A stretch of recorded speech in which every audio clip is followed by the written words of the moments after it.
the grom today. Let's go. Alright, let's get a test for this, see how this is going to look. Today, we're working on the grom. It's a pain. Always driving me nuts. Always something wrong with it.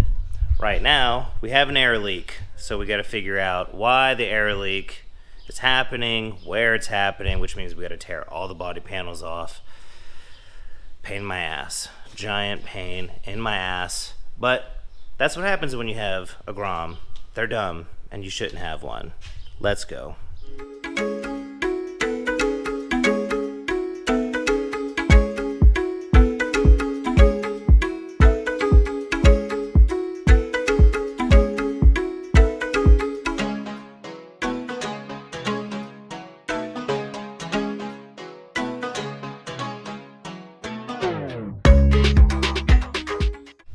Alright, so now we got the body panels off, and now we get to kind of start poking around in here. So this is our dump valve right here. This is obviously where our air comes out.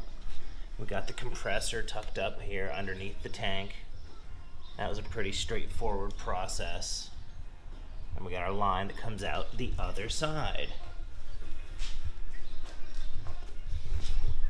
So over here, obviously, our switch, depending on if we want it to go up or down.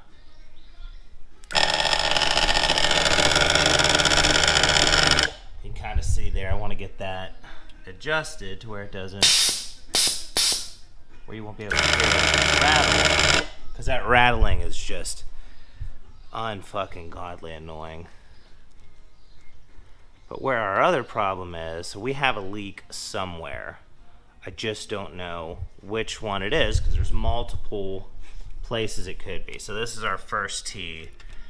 I was looking like we're a little stressed on that spot, so it could be here. It could be under the intake. We gotta remove this intake. This is where our main line comes out of. You can see from where this hose goes back. Then we got a split here. Obviously one goes to our dump valve. The last line goes right here to our bag.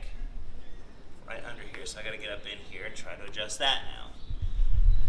It's gonna be a long day, but it'll all be worth it. And now, if you're wondering how to check if you have a leak in your airline, take a bottle of soapy water. We're gonna just spray that all around it. We don't really see any bubbles forming. But if you come back here, what do we got going on here? A whole bunch of bubbles.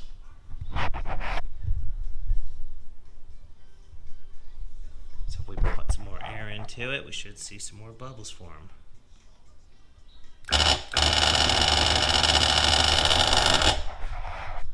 That is not good. So that is kind of pointing to where our leak is. It's coming off the shock. And of course, it has to come off the shock, because why would it come off anywhere convenient that I could easily have access to? Like, you know, right fucking here. Let's see if we got any on the back one.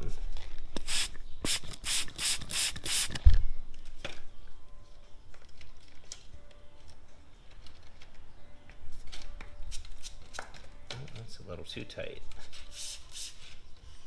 Let me spray.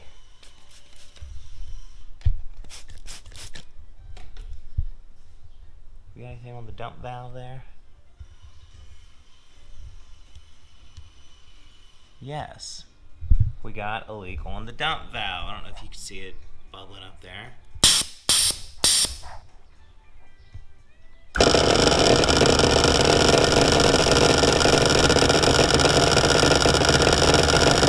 So we got it forming in multiple spots.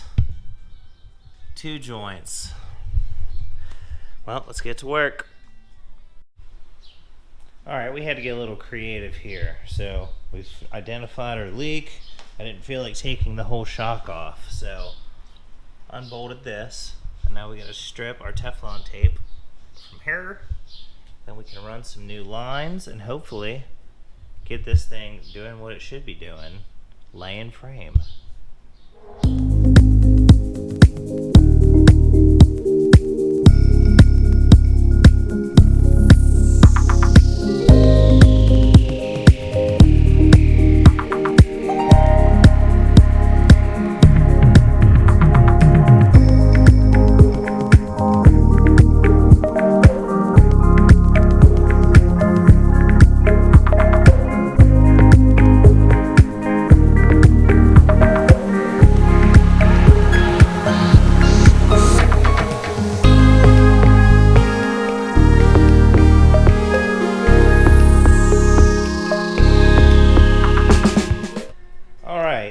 looks like we figured out all the air demons here.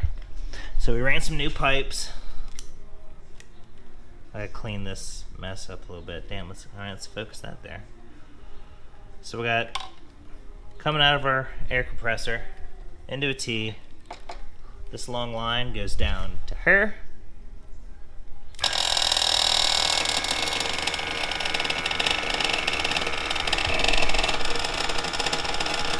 Doesn't appear that we have any air bubbles coming off of there, which is a good sign. We don't have any air bubbles at the T.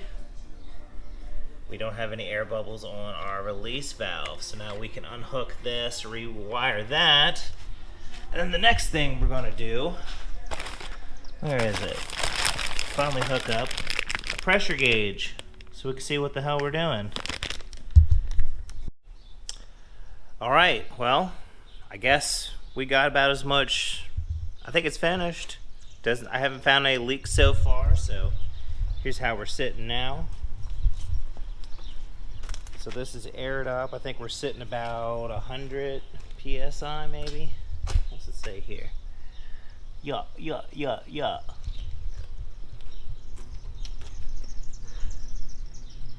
Not terrible, not terrible. Now the fun part, you just dump it. All right, that's about all I'm gonna do today because I don't feel like doing this anymore.